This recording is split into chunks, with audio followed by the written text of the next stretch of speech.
Well, good morning, good afternoon, or good evening, and welcome to today's SecurityBoulevard.com panel, brought to you by TechStrong. My name is Cody J. Brown. I'm the host of TechStrong Learning, and we have an exciting roundtable ahead.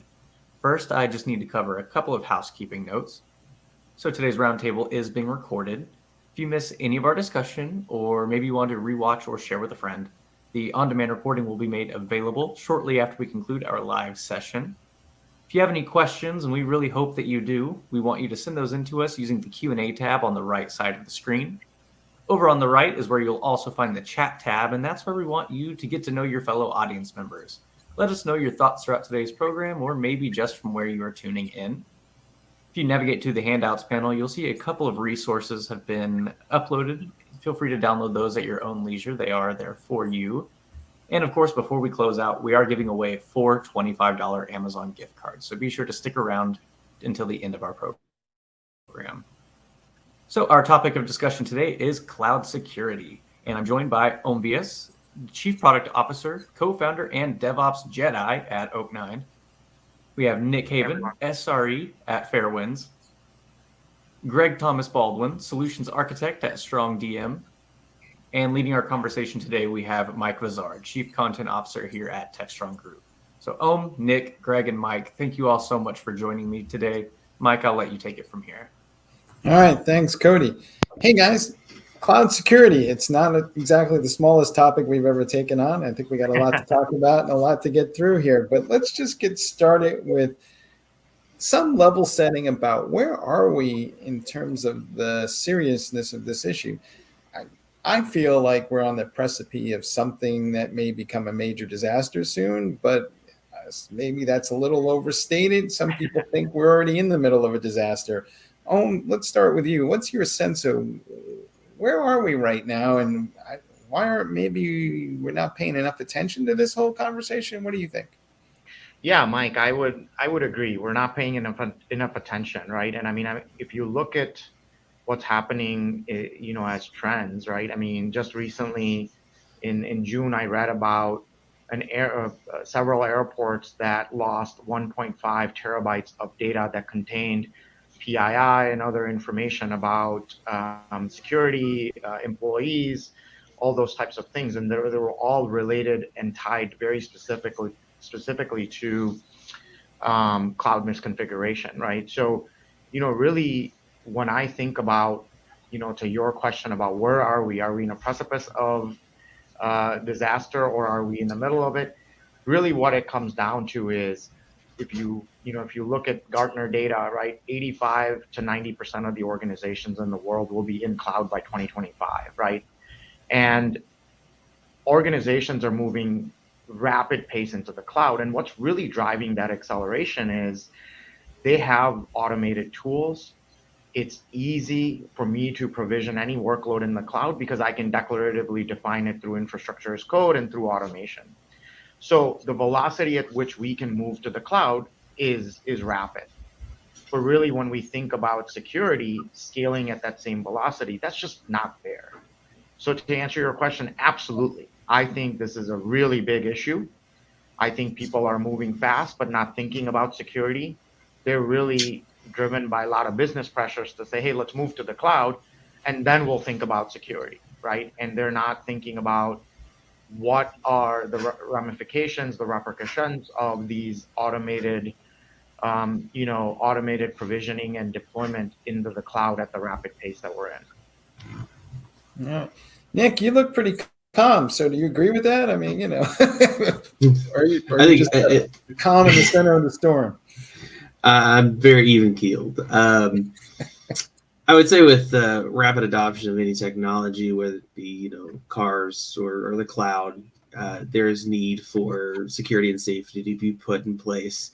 And I think maybe most companies have outpaced themselves on how much security they've put in mind into their move into the cloud. So when most of older companies were in rack on rails, they had security experts doing these things. They had audits. They had ISO 2 and all those compliance that they had to go through. And now they're like, oh, well, Google has that, so we don't need to worry about it. And what they really need to do is have, more focused on engineers and security experts that focus on these things. Mm-hmm. All right. Greg, your thoughts? I'm assuming you agree, but you want to add anything? You think about the companies that are moving rapidly. They have the capacity to make it to the cloud and do a lift and shift. But do they have the full understanding? Like with services coming in, I'm used to managing a whole server. I'm used to managing the infrastructure and the access control, both physically and within the confines of the software. And now when you go to and explore something like that's serverless, comes with a whole new set of considerations that, depending upon who's in the organization, they've never even thought about because it hasn't been within the context of their window. And as long as they're making those moves and understanding proactively that, this is what I'm going to have to start thinking about, that's great. But as we know, with a lot of businesses, I'm very, very reactive. And depending upon how fast that reaction is, leave yourself open to a lot of problems that you don't even know you have them until somebody's got a hold of your data and is ransoming it. Help level set one more point here, but how did we get to this point? How did we get here? A lot of this has to do with the way DevOps kind of operates. So maybe not everybody in security knows what's going on with DevOps. So walk people through a little bit exactly how did we get to the current fine mess that we're in?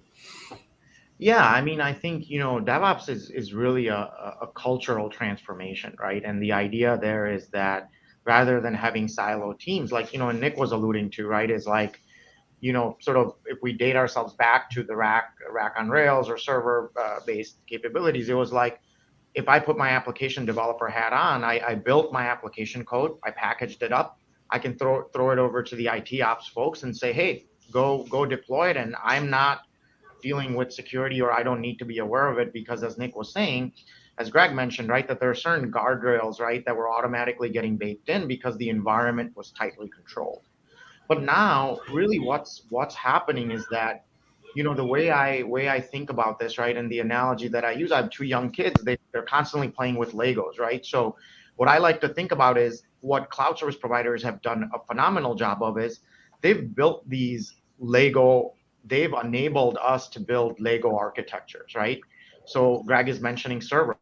Now I can take that serverless compute, couple it with my RDS instance, pull in an analytics capability, and I can piece together these Lego pieces.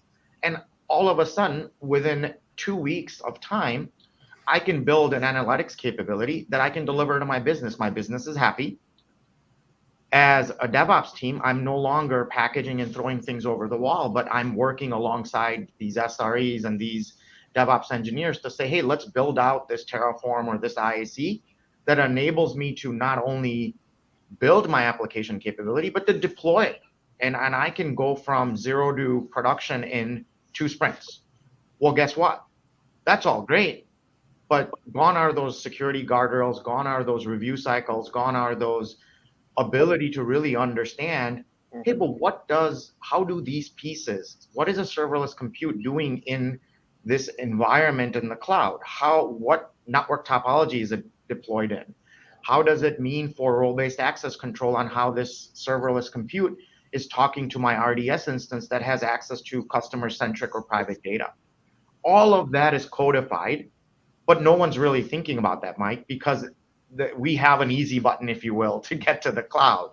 And that's really where a lot of that education comes in, right? Some of the participants were mentioning, hey, we need to educate our developers. We need to educate our SREs to say, how does security fit into that? And that's really what's at the heart of this challenge, right? As I see it, is that it starts with education, but then it also starts with, can we keep up with that velocity and rate of change right, with which the developers, the DevOps folks, and this culture is really enabling us to essentially move to the cloud and deliver capabilities faster. Greg, you're shaking your head, Greg. Oh yeah, it's very much the Legos analogy is very accurate, especially if I can go to GitHub and I don't even have to write that code. I can go slap it together. But the question is what is it doing under the hood? What am I not thinking about? I take a very security first mindset when developing anything that I'm putting together for customers. I can do this, sure, but what are the unintended consequences, or what do they need to be aware of on the back end if they're going to execute this? And when you're under the pressures of a standard DevOps application, it's like, hey, your job is to make this work, and then security's job is to make it secure. That leads to gaps that can be exploited if they're not carefully monitored. Yeah. So Nick, how do I, as a security professional, once I become aware of this issue, have this conversation with somebody and who's a developer? Is this kind of like, a Republican versus Democrat kind of conversation? And how do I kind of go in and engage those people in a way that they might listen? Well, I think it has to be like security as culture. I think Greg and alluded to that pretty well, and I think it has to do probably the easiest way is to make them part of the solution. Add these engineers, these developers into the conversation. How is it best that we secure these things? Meet with security experts, whatever deployment mechanism we choose. Maybe there's a subset of security individuals that specialize in this field. And to have just a level of education through participation is really the best way to get buy-in there, I think. Yeah. Greg, how do I get them to participate? Because the fact of the matter is, they all went to school, they learned how to program, security was an elective, they didn't take it then, and they're not so inclined to listen today either, because they think, as one of our attendees points out, that somehow or other, it's all magically taken care of in the cloud, and that, the cloud service provider is going to take care of all this stuff, when in reality, the cloud service provider is saying it's a shared responsibility, which could mean anything. Mm-hmm. As Nick said, security is culture. You need to bake that into your whole thought process of approaching it at the beginning of the issue. We do pair programming where I'm at, and you have somebody who's keeping you accountable, thinking about those processes. It's just a holistic approach of not just a practical rubber meets the road kind of situation. One of the common things people like to do is give full administrative access to an application, do their development, and then figure out what security what they need to lock down and take away from that user. I think, as one of our questions are going to allude to later, you need to move the process of thinking about that security further up into the development process. You need to move it into, okay, no, not give it all, do what I need to do and work it out. You need to go least privilege at the beginning, and then work your way to opening and unlocking versus the reverse process, and getting that buy-in from a development cycle. And the people who are developing it is just going to be a cultural shift, a change in how it was done. But I think that's one of the solutions to the holistic problem long term. All right. Well, Greg opened this door, so let's just go there. There is this whole conversation about shifting left, right? And then the question becomes, we talk about DevSecOps, and the question is how far left? To the developer, or do we just kind of lean left into the DevOps workflow a little bit and put the guardrails there, or is there some sort of continuum we need to think about? Yeah, I think, and as industry buzzwords go, right? God, I love them and hate them, but to me, it's like everything in the industry is like, let's shift left. But really, to me, part of it is what that's alluding to is that you're not addressing it until post-deployment, right? And now we're talking about shifting left to say, let's address it early. And to me, right, it really needs to not shift left, but it needs to start left, right? So Greg was touching on some of these concepts, right? There's pair programming. We talked about, Nick talked about, and I talked about education, awareness, security as a cultural shift. But really at the core of it, right, as a developer, as a DevOps engineer, I may or may not be, while I care about security, I may or may not be fully well versed in security, right? Mike, you said I, may have not taken my security electives, right, in college. But really what it comes down to is security also needs to be then accessible, and it needs to operate at the scale of that velocity, right? Because if there's one thing I've learned is the velocity with which we are delivering and the velocity with which the development teams today are delivering is not going to slow down, right? That velocity is here to stay and here to continue to rise and increase. So really, to me, security needs to start left. And specifically what I mean by that is we need to really make security accessible for that SRE, for that DevOps engineer, or for that developer who's building a cloud workload to say, here are all of the issues that you are going to face as you build that workload, as you're starting to build that workload and in your architecture. Let's help them identify that early, but then make it accessible so that we can actually give them very specific guidance to say, hey, here are all the things you need to do to fix that. So then, as Greg mentioned, right, is that they haven't deployed their workload in dev and staging, and then they're saying, oh, well, now it's time to go to production. Now I'm going to do the security review and architecture, right? I mean, again, all those educations, all those guardrails are great, but that's not going to help us scale, right? Because really what that means is it's too late. At that point, you're going to have a business pressure to say, hey, we're going to manage risk and still go to deploy this feature, right? Or we're going to do this review post-deployment, in which case it's too late. And then we're back to talking about shifting left, right? And that's not going to move the needle, right? We have to start early and we have to start left. All right. Nick, are we involved in some sort of dysfunctional, vicious cycle? Because the developers are like, well, I'm just building my application code as fast as possible, and I am rewarded based on how fast I am. And no one ever seems to look at the back end of this thing and says, how many times did we have to remediate this thing, or how many times did this thing crash because they weren't measured on that, but the security guys and the IT ops guys are, and they wake up in the morning and go, yay, I got another piece of code delivered fast that's going to create an issue for me. So, how do we break the cycle? How have you read my personal diary so many times? So I think it's a lot of working integrated into a team with developers, as far as your SREs and your DevOps engineers and your security personnel. So having those conversations earlier, a lot of teams, not just developers, are bad at bringing in a piece of each of those items into early talks of infrastructure. The dev team, has their team, and that's usually who they talk to as other developers when they're talking about building infrastructure. But like if you start to roll in like messaging services and other communication methods that your application is going to have, it's not going to be front of mind because developers usually aren't security people by default, as everyone's kind of alluding to here.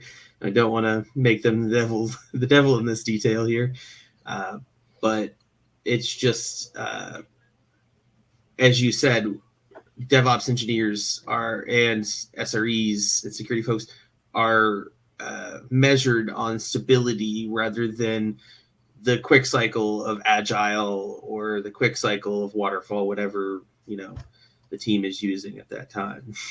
All right. One of our participants says it's actually worse. I'm going to read this because it made me laugh. It's like, DevOps teams are actually rewarded for quote unquote jumping on and fixing bugs they introduced 3 releases ago, kind of like a firefighter getting a medal for putting out the fire they set. What do you think? I mean, is that part of the issue here, is that, we are basically rewarding the wrong kinds of behavior? I mean, I think every team, every kind of organization is different, right? But I mean, really what I'm hearing from the root of that comment is, it's the business pressures that are driving that DevOps engineers, right, to not maybe either have enough understanding and bandwidth to understand the risk and understand that the changes that they're making in their code, right, how are they going to impact the cloud security of that architecture or the changes, right? And then it comes down to, hey, this is functional, right? Thumbs up, it's working. It's what my developer is looking for. It's functional from this application or feature capability perspective. So then ship it. And that's where this comment is I would imagine coming from, that they shipped this piece of code that's now running architecture that's deployed through this infrastructure as code. And now they're coming back a few weeks later, fixing a bug. This bug being, it could be a security vulnerability. It could be some other capability that was left out in the architecture. And now they're coming back and fixing it, right? But again, we have to go back to the root. And then to me, the root is there's always inevitably going to be business pressure to deliver faster. Goes back down to what we talked about. Does that DevOps or that SRE engineer, do they have enough understanding of, the capabilities that they're utilizing, the features and services, these Lego pieces that I talked about? How do they, when they're put together, what does that mean for the security of that architecture? Like, I'll just give you a kind of a crude example, right? AWS and Azure and GCP, they have 3 to 4 different types of load balancers. I have my classic load balancer, I have my network load balancer, I have my, elastic load balancer. That load balancer has a WAF capability. The WAF capability has all these rules. Now I can codify all these things, but again, did I do enough? Do I actually know what all these capabilities do? Do I know when they're put together, what are the security issues? So again, does that DevOps engineer have enough education and guidance? If they don't, do they have enough time and bandwidth to talk to their colleagues on the security counterpart? And again, I'm talking to a bunch of customers that are what I call born on the cloud companies that don't even have security architects and engineers on their team. Or if they do have them, there's maybe one security architect that's stretching 5 development teams. So again, it goes back down to how do we raise awareness? How do we provide actionable and accessible guidance?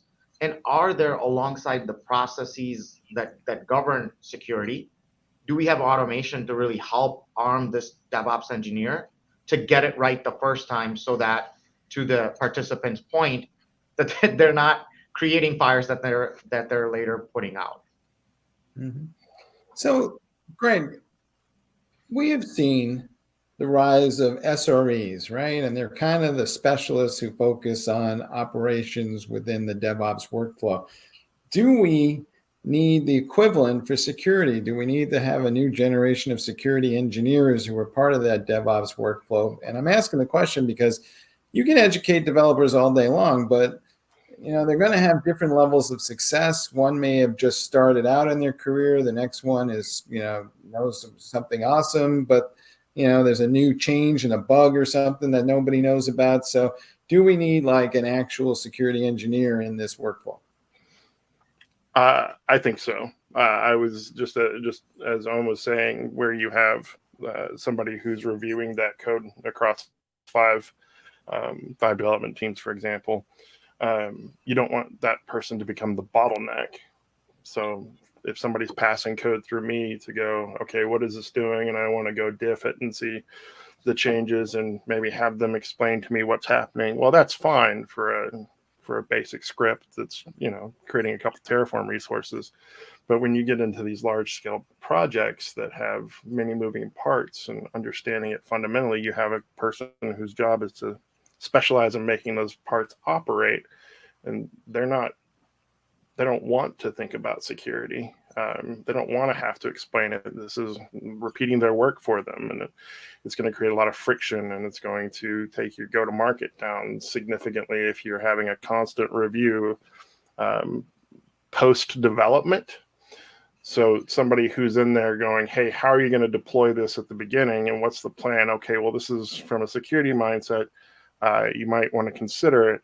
I think if you incorporate them into the design aspect initially, you don't have the problem on the back end. Now that's pie in the sky versus what our reality is today. But again, that comes back to the culture shift, I think. Well, Nick, how do we kind of get past the pie in the sky? Because there is this massive shortage of people who have security expertise in general, and even fewer who have cloud security expertise. So is there some way to encourage the development of this new role, but automate some of it? Because ultimately we can never get enough people who can handle all the requirements. So how do we kind of have our cake and eat it too here? I think we lost him. You're muted, Nick. Sorry, can you hear me? There you go. Yep. I think we have to find a balance between apathy of security related issues and notification fatigue.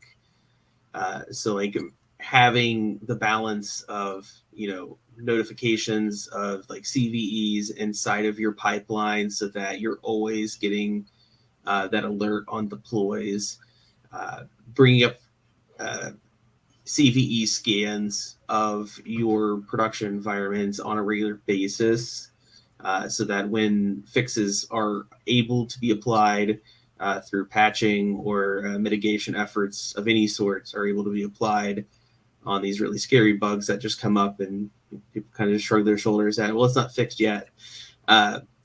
We can have it elevated to a point where it's not just one of the 300 emails I got about security this week that I've archived to a folder automatically, and actually have it an actionable item that, this came up. I can actually do something about this. We can go in and fix these items. We can change our configuration so, our pods aren't running as root. Stuff like that. Little easy hanging fruit that we can jump at and change configuration through automation mostly. All right.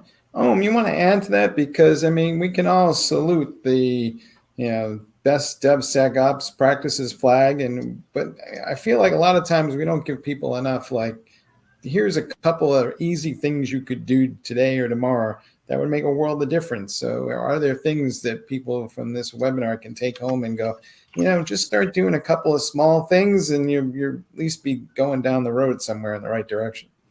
No, I love that, Mike. I think you're absolutely right. It's it feels like an overwhelming amount of task, but really starting small to say, hey, let me take a couple of handful of things.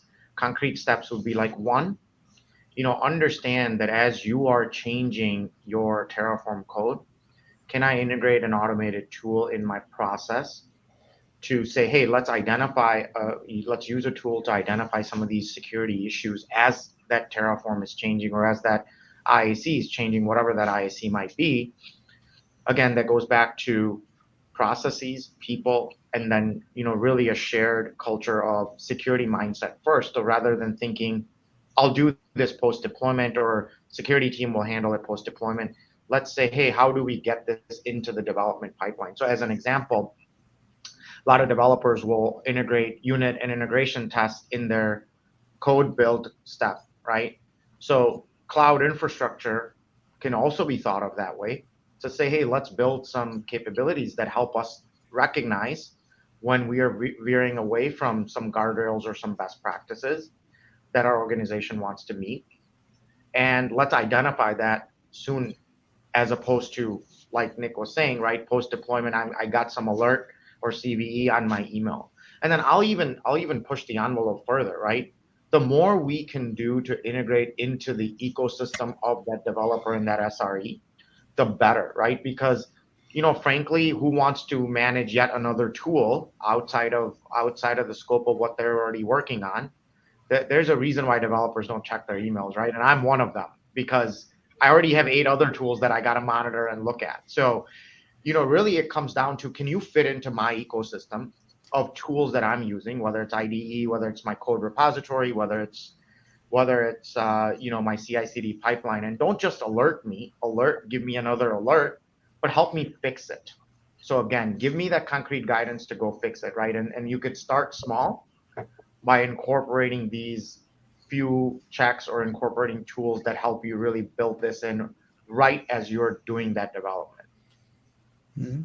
Greg, what are you seeing that's working, that you've kind of, hands-on experience, some things you might want to share with folks that they should, just start routinely doing small things, but they'll make a world of difference? I would say the biggest difference I've seen, I'm a very, I very much want to write my code, and I very much don't want to have anybody bother me with it. But but pair programming and having a peer who has the same goals and understandings of the security first mindset, coming in and going, hey, why'd you do this? Hey, what's the design decision around this?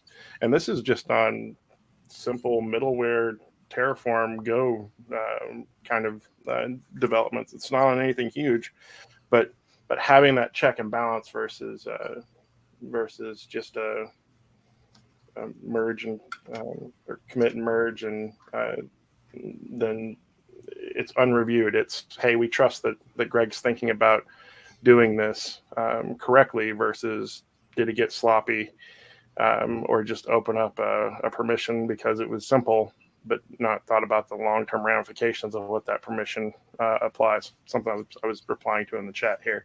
Mm-hmm. And then again, it's going to come back for me. It's going to come back to the culture. It's what's most important to you: rapid deployment or secure deployment, and accepting the consequences of that rapid deployment without thinking about it first. We've seen plenty of over-permissioned S3 buckets with lots of people's data lost because of that mindset.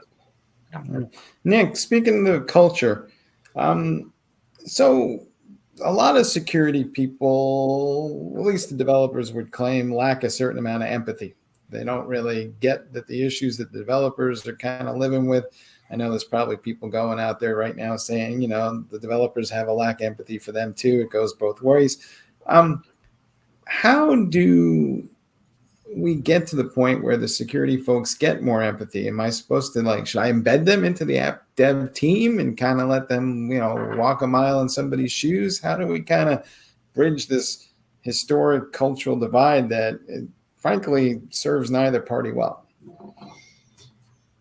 Yeah, I'm going to keep going back to education. Embedding them in team certainly is a plus, but having anybody that deals with code get the education of what security means for their particular type of code, whether it be Terraform or Go or even Node if you use that, and having the ground up approach that Greg was talking about is really the solution. If we want devs to have more buy-in, if we want DevOps to have more buy-in, if we want any of the infrastructure crew to have more buy-in, it starts with the ground up to have not only partners in security, peer review, peer programming, all that stuff, but to have the people writing code actually be a part of the security process. Greg, I want to also ask you a slightly different question, but do we have the wrong kind of security models in place for the cloud? Because it seems like a lot of folks, they lifted and shifted their application up into the cloud, and then they lifted and shifted the security processes up alongside it. But those security processes don't work in the cloud, and they never really kind of thought through how unique cloud security is. And is that part of the equation? I think that's definitely part of the equation. I think as you move to the cloud, like if you have network admins on your staff because you have a data center and you have routers and you have switches and firewalls, you're going to have a network admin to take care of those. If you're moving to the cloud, you're going to need to have somebody who's got those cloud credentials, that understanding that can help bring you up, as opposed to go, hey guys, I know you've been locked in this data center for the last 20 years, but now I want you to take this and stuff it into a VPC and pull it off. Like if they don't have a specialty in that, or they don't have an engagement in that and moving towards it, there's not going to be that expertise, and they're not going to know what they don't know. I mean, that's the ultimate thing. And the one thing I want to make sure I say is the developers in this equation, I don't consider the bad guy. They're trying to do their job as best it's been described, and trying to get the code delivered as rapidly as asked of them. And I never like to put that silo or the finger pointing back and forth, because it's like, well, you should be thinking about security. Well, you don't understand the development cycle. I always want to make sure that my teams are coming at this as we're all facing the same direction, trying to get to the same goal, and bringing them together, as opposed to creating as you were talking about, putting them in the group or in the development cycle with the team, not creating them adversarial, but making it we're both working on the same goal, and that's fast app, but also secure. Yeah. Nick, you guys do a lot of work in Kubernetes and all this cloud native context, and it seems like we're seeing the next generation of cloud applications coming down the pike. So might things get even worse than we're thinking from a security perspective, because we're going to have multiple classes of applications, whether they're sitting on Kubernetes or serverless computing frameworks or whatever it is, and they each have unique security requirements. So, is this whole thing going to become more exponentially difficult in the months ahead? I think it goes back to my earlier comment about, rapid adoption. You need to have that rapid education about what guardrails you should put in place, and how that new technology should be adopted, so that you don't have these major security or safety problems, information leaks, and that kind of thing. The good thing about Kubernetes is you could do a lot of communication inter cluster, instead of reaching across a VPC or a cloud system to an S3 bucket. You can have it all inside of Kubernetes, and lock down the communication between the different spaces inside. Mm-hmm. To that point, do we think too much of security as some sort of event that we are trying to fix or tackle, when, to Nick's point, this situation is constantly changing? The bugs come, they're 0 day, the attacks shift. And so are we not thinking about this enough as kind of just a flat out continuous ongoing process that we need to manage and shape and evolve every day? And that's part of the cultural shift that we need to accomplish. Yeah, 100%, Mike. I think, Nick's right, that things are evolving, and they're evolving rapidly, right? We cannot think of security, and I think it goes a little bit back, if I can take a step back and touch on your other point about, is our security model wrong, right, in the cloud native world? And if we think about it, right, we do need to adjust the model to be more continuous, to be more rolling, right, versus saying that I'm going to do a security review once every quarter or once every release cycle or whatever that might be. Because honestly, that today, a lot of modern app dev teams are deploying 10 times a day into the cloud, hundreds of times a day in the cloud. So we can't create this security events that say, now I'm going to do a review, right? And so that education is consistent and constant, right? And honestly, no security expert can review 60, 80, 100,000 lines of code, whether that code is just Terraform code or a combination of Terraform code with the Kubernetes, manifest or Helm chart files, or what have you, right?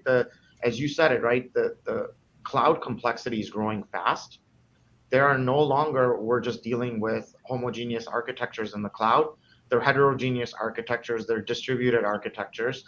And so really, to your question, Mike, right, we absolutely have to think about security as something that's integrated, So once we stop thinking about security as this sort of event or this sort of culture of fear, if you will, that says, now you have to do this, is your review going to pass? That can't be, right? It really needs to be this, integrated, built into the entire process of way of doing things. It should become a way of doing things so that, and automation has to be a key part of it, that says, yeah, security is not an event. Security is not something I have to do as a step. It is already built into my step of deploying this workload to the cloud or deploying this new capability into the cloud. And by the way, I'll provide a anecdote. I was talking to somebody from the AWS CloudFormation team. There were 3 days last year where AWS didn't deploy a new feature or didn't make modifications to their one of their services or features. 3 days in the last year. So it's not just that organizations are deploying rapidly. AWS and Azure and GCP are also enhancing their capabilities rapidly. So you can't just rely on saying, hey, I'm going to do this review and everything else remains static and same. There are a lot of variables that are moving fast, right? So, you really have to look at the change that's happening both with the cloud service providers as well as with the organization and the DevOps and the dev teams that are moving new capabilities to the cloud. So. All right, Greg, do the cloud service providers need to do more than just saying, we believe in shared responsibility? And are they, somewhat complicit maybe in encouraging developers to engage in some reckless behavior without helping them as much as they should? I won't point any fingers at any cloud provider and say they're not doing that, but the shared responsibility is one of those things that a lot of people, I feel like it gets missed when you're going from a on-prem organization who is moving to the cloud, and this is their first step at it, and they're working on their automation. I think there are a lot of assumptions that get made about, well, this is the cloud and it's secure because I'm only just putting it here. I also think with the nature of how rapidly the organizations or how rapidly the cloud providers are creating new services, how do you keep up on what the security implications are of using this new service? What's the understanding of, if I go to this ML application and I start pumping large amounts of data at it, and I have to stick it somewhere in storage, what do I need to consider about protecting that data and how to get it there? And there may not be the experience or the understanding that's been applied to these new services coming online, and it's having to rely on your instinct, and that's where I think you can go wrong. Now I just lost my thought process, so go ahead. No worries. Well, Nick, to Greg's point, do we need more alerts from the cloud service providers that are meaningful? And, we need something that says to the developer, danger, Will Robinson, you're about to do something here that's, not advisable, shall we say. Yeah. I mean, you have to balance the actionable alerts with, fatigue, like I was saying before. You don't want to overwhelm anybody in the stack who happens to be needing to apply security related fixes or configuration fixes. So it's good to make sure that the alerts are going to the right people and that they're just not alerts for alerts' sake, that there actually can be work to be done behind these alerts, and not, something happened and you just need to know it happened. There's not a lot of help for that. Having that security education in the background will certainly help with that, starting from, the ground up. All right. We've been talking about this. You're talking about it in the chat, but security has always been the afterthought bolt on that we kind of like lay stuff in after we create all these platforms. And Yeah. do you think that maybe we're on the cusp? And we've been talking about it for a long time, but I wonder with, the Biden administration executive order, and there's a lot more focus on the software supply chains, that are we on maybe beginning to start to realize that, security can't be a bolt on, and we need to kind of think about it more as an integrated part of the whole equation, and the customer will demand it and say, hey, we're not going to do this anymore. I mean, are we kind of getting close to a level of, it's not outrage, but just a recognition that this can't continue? Yeah, I mean, you called it right. I mean, one of the things that Biden administration is calling this out is we are seeing increase in ransomware attacks. We're seeing an increase in cloud attacks. We're seeing an increase in nation state attacks, right? So really, as more and more of our ecosystem, if you will, tech stack, whatnot, is entirely deployed in the cloud, the more this comes into the focus, right? And again, this, the parts of the alarms that our governments are raising also is from the data points that are being driven by these different types of attacks, and far more that we all keep hearing about. And this is all really fundamentally happening again because security is after the fact, right? One of the participants mentioned it in the chat, right? That they have 30 years of technology experience, and they've never come across a scenario or a team where security was thought ahead of time. And I think this is really, we do have to start with our mind shift to say we no longer can think about security after the fact, because guess what? We are not 10 years ago, we're not delivering at the pace that we were 10 years ago. Technology is getting delivered at a much, much higher pace. And we do have to make this change in mind shift of how we think about security. And also, it's not just that we start the thinking about security up front and then forget about it, right? It's really a continuous and ongoing process. So even post deployment in the operate and monitor phase, we have to incorporate our security guardrails. And this goes back to what Nick was saying, right? Is that, it's simply not enough to just alert in the post deployment operate and monitor phase.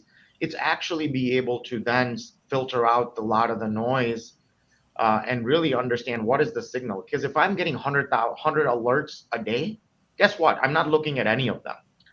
But if I meaningfully understand that out of these 100 alerts, really the two that I absolutely should care about are two that impact my workload, two that is, increasing my surface area of risk X percentage, and this is really what the focus needs to be, then that's important and critical, right? And this goes back again to cloud service providers are starting to do more, but what they will never know is they are really focused on giving you compute, networking, opportunities, and platform to run your workload. They're not going to know what your workload is trying to do. They're not going to know whether you should have your S3 bucket open because you're sharing, you're building a company website that has publicly available data. That doesn't need to have your buckets encrypted, right? It will force you to keep your bucket open so that you can serve those static files. Cloud service providers will never know what your application or workload is trying to do. That ownership starts with the organization.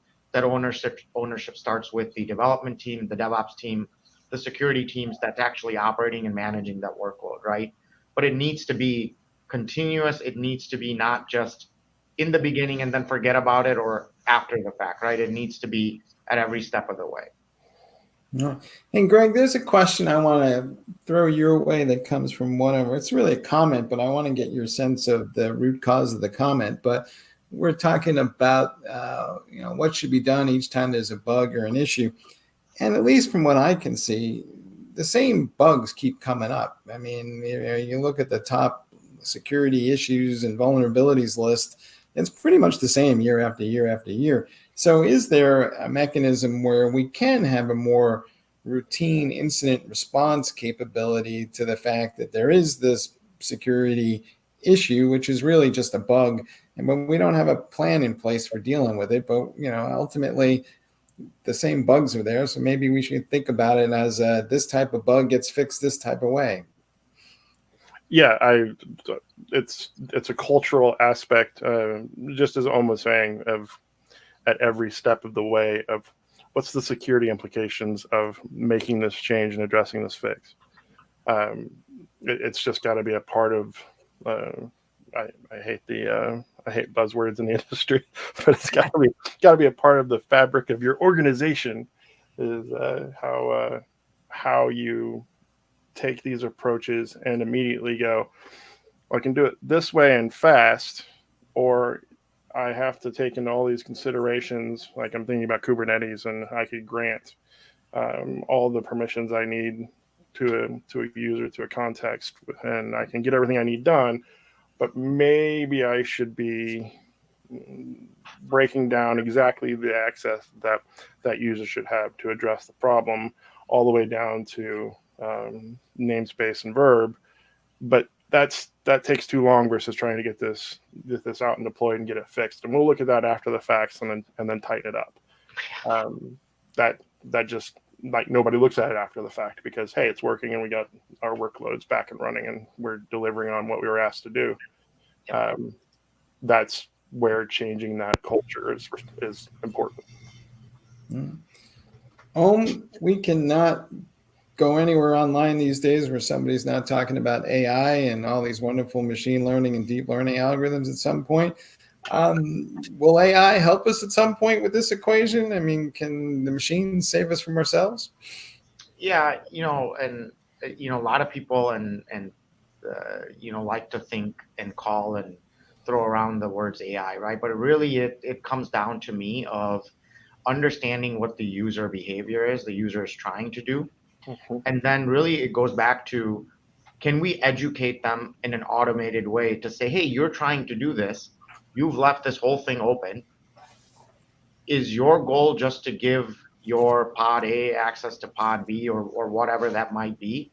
And if we can start to glean that information, then we can absolutely use a bunch of heuristics. And I'm going to sort of avoid using the word AI, right? Because again, I just feel like it gets thrown around too loosely without really, hate to say it, but people really understanding the depth of what it's trying to do.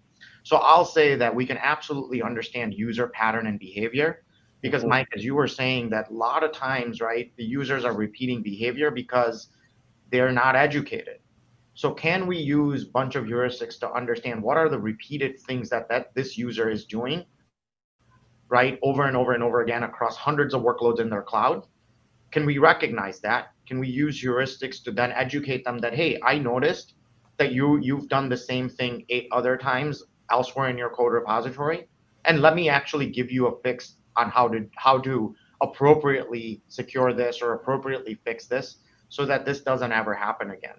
We absolutely have the technology to do that today. We have tools like Oak9 to help you do that, but there are many others out there. But again, let's forget about AI as a buzzword, but really we're talking about recognizing a pattern of behavior from the user, understanding the context of what they're trying to do, which we have a lot of data points to help us do that, and then helping them actually take an actionable guidance or actionable actionable step to say, yes, I can help you fix it today, but I will also recognize the patterns that you're trying to do this over and over again to help you avoid it in the future, right? And that's that education step that we can do in an automated way. All right, cool. Greg, what's your best advice to folks here in terms of what they should be thinking about with cloud security? What's your parting bits of wisdom? That's a good question. Let me consider that for a second. My parting bits of wisdom for cloud security. Seek first to understand and then apply the solution, but holistically and what it means, not just what this line of code does to fix my problem, but how might I be affecting the overall security posture of my application by how I am permissioning my access. That's what I got off the top of my head. Don't just fix it once. All right, Nick, what's your best advice to folks? What do you see over and over again that just makes you shake your head and go, "Oh man, can't believe I'm seeing this again"? Yeah, I'll agree with Greg on this. Education is certainly number one. If you find you have a misconfiguration, understand what went wrong in order to fix the pattern of behavior, like what Owen was saying. It's not just getting that notification that something happened. It's how did we get to where this happened? Not just, hey, there's a bug that got fixed in a library that we're using, but actually saying, hey, we used a library that really isn't updated that frequently. I mean, whatever happens to be the problem, understanding how it was introduced in the first place is the best way we can resolve these issues and not have them show up as frequently. All right, change the behavior. What do you think? Best advice? What's the thing you see working well? Yeah, you know what? I'll say my best advice, and I agree with Nick and Greg on the advice that they gave, right? I think my advice is security can be a daunting thing, especially if you're let's just say that you're in the old way of doing things. What I would say is a key advice I'll give you is start small, right? You're not going to build your entire security continuous program in one day, in 1 month, or in one release cycle, right? But what you can do is start small to start understanding the visibility, start getting more of the folks on the team involved, because again, it can't be one security engineer, it can't be 10 security engineers that are ultimately going to do it. It needs to be very much a collaborative exercise, right? So that one step could be, let's build a small guardrail in a code commit step or in a CI/CD step, or it could be a 30-minute pair programming like Greg was suggesting earlier. But if you start small, start to understand what is and get the visibility of what's happening, how your infrastructure is changing, and how that's impacting security, then you're going to start shifting that culture, that mindset. We've talked a lot about shifting culture, right? But it really starts with some initial action. And I think that's my advice. Like, take a small step today, start integrating one thing in your pipeline, in your code commit, in your review, to say, let's get visibility first, so that we understand how much technical debt we're continuing to incur as we go release after release. All right, small wins are important to start the equation. Yep. I would just say, hey, you know what? Sometimes throwing everybody in a room and locking the door is not the worst thing you can do.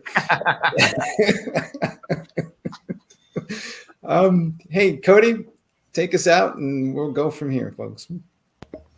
All right. Thank you, Mike. And Nick, Greg, thank you all so much for joining us as well. Thanks for having us. Yes, thank you. Absolutely. So to our audience, just a reminder, today's session was recorded. So you should be receiving an email with a link to access that recording on demand, or you can find the recording living on the Security Boulevard website at securityboulevard.com/webinars.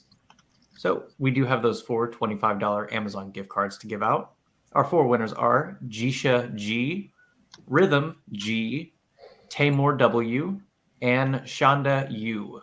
So to our 4 winners, congratulations. Keep an eye on your email inbox to claim that gift card. But if you don't happen to see that email, just check your spam folder. So to everyone, we really appreciate you joining us today. We do have a survey that will pop up on the screen here in just a moment, right after we close out. But otherwise, we hope to see everyone at an upcoming TechStrong Learning program. Everyone have a great rest of your day. And Mike, Greg, Nick, thank you once more. Thanks again. Thanks, guys. Thanks, guys. Thanks. Take care.